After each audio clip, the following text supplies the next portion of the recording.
Hey, welcome back to that 70s card show. My name is John Keating. I run this here thing. It's been a minute. It's been a while. And I guess let's talk about what's going on in life, right? Um, these days, I've been out walking. I don't do that much talking these days. These days, I seem to think a lot about the things that I forgot to do. Maybe that means I haven't been as present in the hobby world or out front in the hobby world. Jackson Brown, one of my favorite artists, named my kid Jackson. And Jackson Brown seems to have written a lot of songs that I can relate to. One whole album, obviously, was how I spent a good portion of my 20s.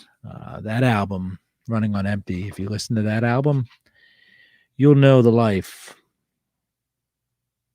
You'll know the life of living on a bus, the life of isolation, the life of getting through the day so that you can live for the night. And Jackson Brown, The Pretender, these days,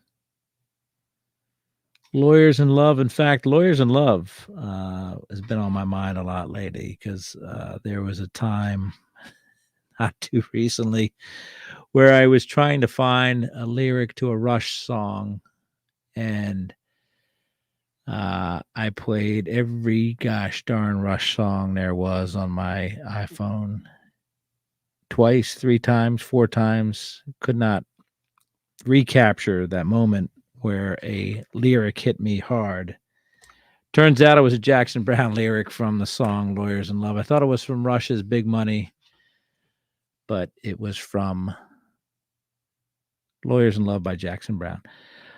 So, been a little busy. I've been on kind of a crunch for the last, I guess it's going on 10 months now, where I've been in a high pressure situation at work and with a very fast moving client. And it reminds me of One of These Days by Pink Floyd. It says, "One of these days, I'm going to cut you into little pieces." That's the only lyric in One of These Days.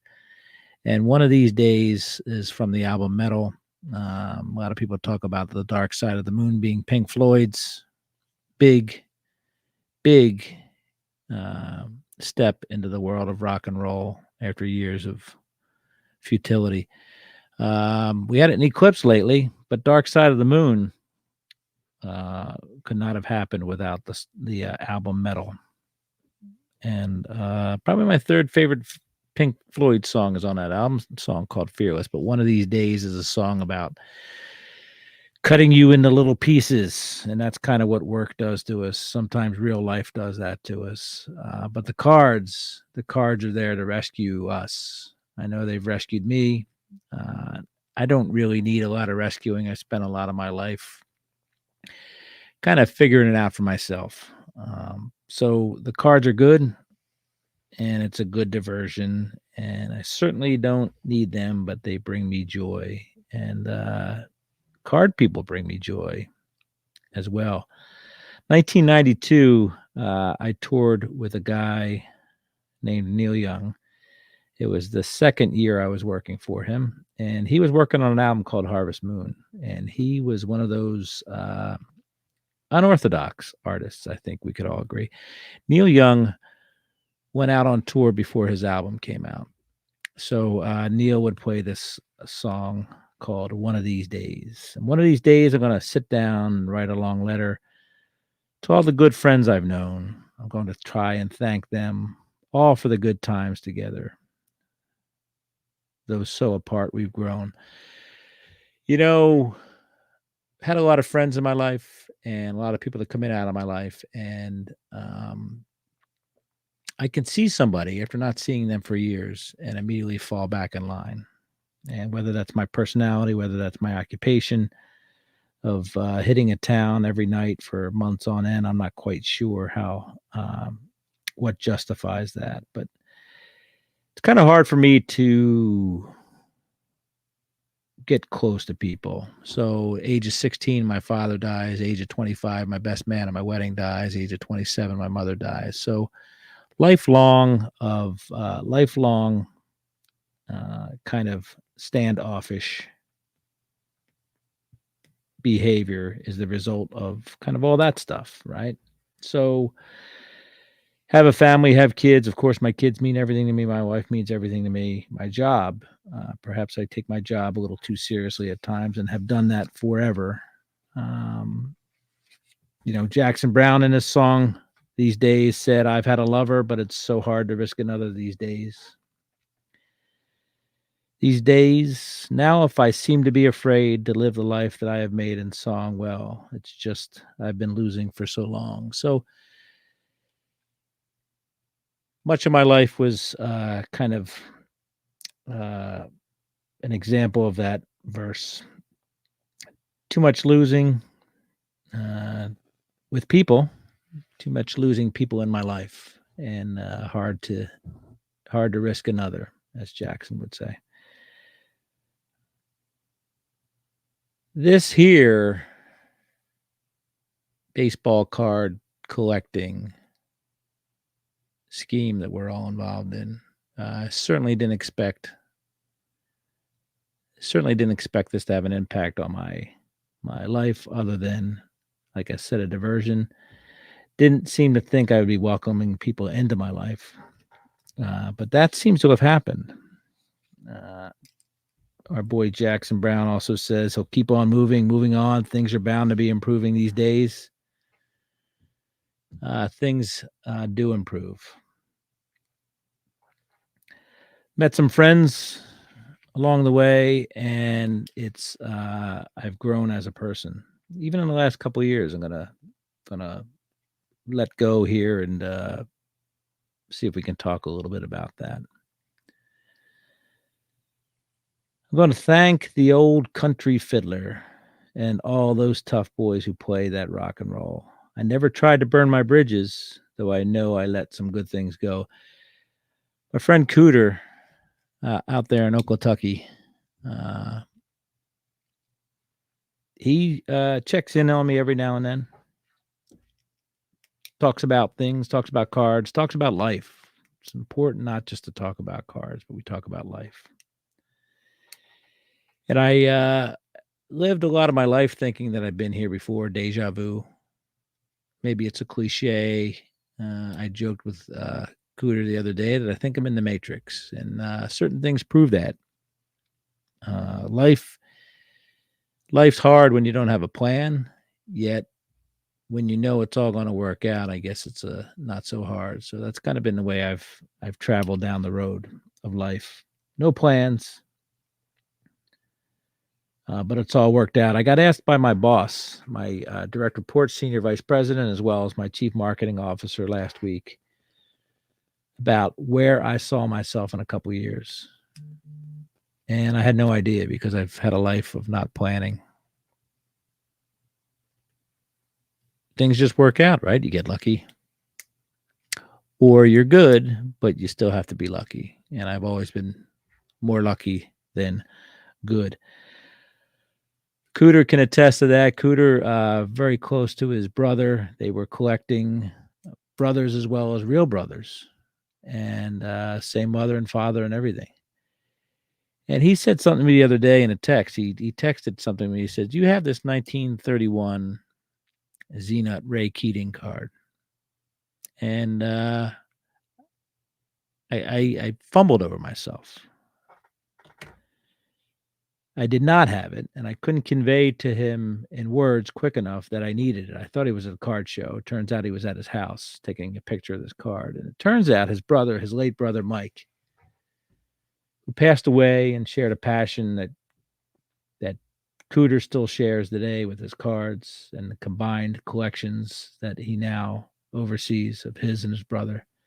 His brother had exactly one Zenut card in his collection that he bought a long time ago. Circumstances unknown, but he bought this card uh, long before I came into Cooter's life. And this 1931 Ray Keating Z-Nut card was the only Pacific Coast League card that Cooter's brother owned. So tell me that's not, you can tell me that's a coincidence, but tell me that's not meant to be, right? People come into your lives, and Cooter came into my life, and his brother's collection already populates the walls behind me with cards that Cooter has given me over the last couple of years. But now having that little connection, it's just too much to kind of too much to really comprehend, right? Mark Hoyle lets me know every now and then when I'm wrong, and he doesn't do that in a way that is obvious, right? He teaches me his knowledge without correcting me, sort of letting me figure it out myself, but him guiding me. So people like that who have an ability to convey a message without hitting you over the head. You need people like that in your life, and I'm glad I have Mark Hoyle in my life. That's for sure. I have a friend, Bob Spar, who is, I talk ball cards with Bob. Sometimes we talk business, but most of the time we talk ball cards. And he's got a brother who's friends with another friend of ours. But Bob and I'll stop in and talk to Bob sometimes for 5 minutes, sometimes for an hour, and we'll talk about cards. Bob's getting his knee done this week. Going to get a new knee. So, Bob, I wish you well. And selfishly, want you back as soon as possible so that we can continue to talk about ball cards.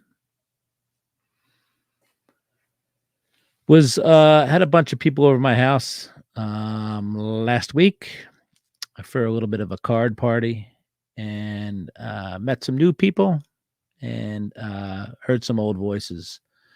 Bobby Baseball's voice popped up on the phone, and talking to another friend of mine, Mike Moynihan, on speakerphone, and it was good to hear his voice. And more importantly, he reached out to me today via email, and we just said a few things about cards, and that's what matters. Cards make us happy, and it was good hearing from Bobby both last week and then today out of the blue via email. So I appreciate that. Another person that came in my life, then out of my life, but never quite left my life, and that's Chris from All Time Sports Cards. Chris had a great channel on YouTube, and then ran afoul of the IT gods and completely lost his YouTube channel, thanks to YouTube, and doesn't make content that much these days, which is a shame, because Chris has a gift. He's got a passion, and he's got knowledge. And more importantly, hopefully within a few weeks, Chris and I will meet for the first time, as both of our sons are going to graduate from Virginia Tech University.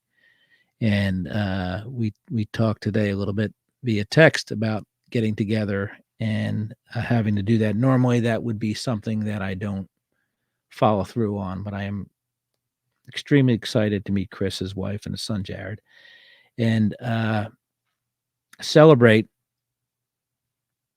having done a job well done with our kids. Every now and then, my friend Zach reaches out to me. Zach is a fellow road warrior and spends a lot of time. If he's like me, he spends a lot of time just thinking and analyzing and all that stuff. And every now and then, Zach will reach out to me, because most of my friends are better reacher-outers than me, and we talk. And it's good. It's good to have a fellow road warrior check in every now and then, because it's not fun out there. Used to be a lot easier than it is now. And we used to have our demons and our vices to help time go by, but now we just have our thoughts and our friends. So thanks, Zach, for always being there, talking everything and anything with me, sometimes cards, but most of the time about other stuff. So I continue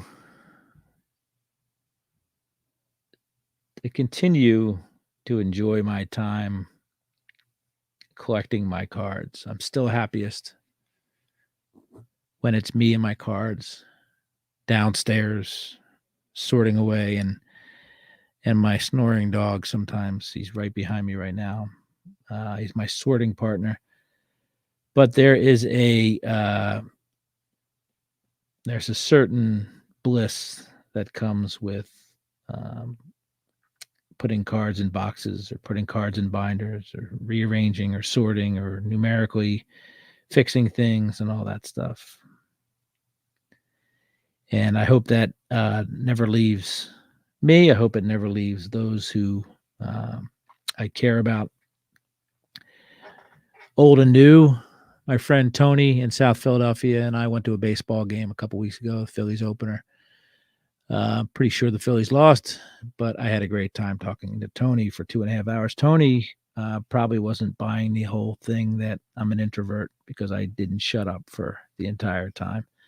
But I appreciate that. I got to see Tony's cards and enjoyed that.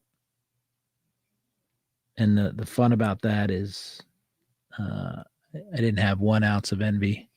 I had just complete joy and bliss for Tony for the collection he's put together and how happy he is with his cards and how he's not done and he continues to try to add to his collection or change his collection or improve his experience in the hobby. So for that, I'm thankful for new friends, the people I do meet. 10,000 Maniacs, 1992, also wrote a song called These Are Days. And I spent some time with the Maniacs.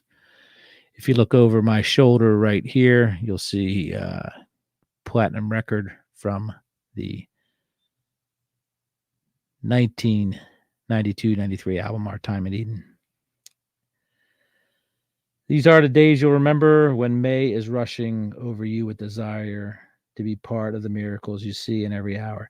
I know it's ball cards, but it's fun.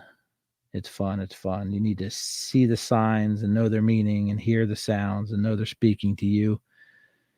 These are the days. And for that, I'm thankful. I'm thankful for the people that I've met. I'm thankful for the people like Ken Kinsley who got me out of my shell and told me to turn a camera on. I'm thankful for those who check in on me, for those who listen to me ramble, the ramblings that come from inside my head. I'm about to go back into my submarine for a little while. A nice month of intense work, broken up by a brief celebration the second week of May for my son. And then we'll see where it takes us. Appreciate everybody listening.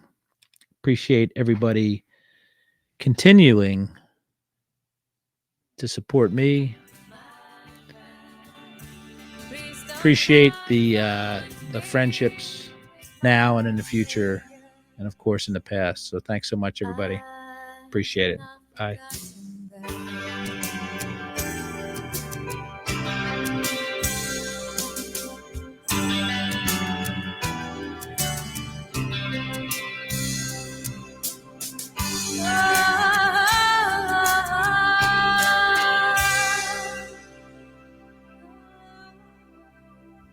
Cheers.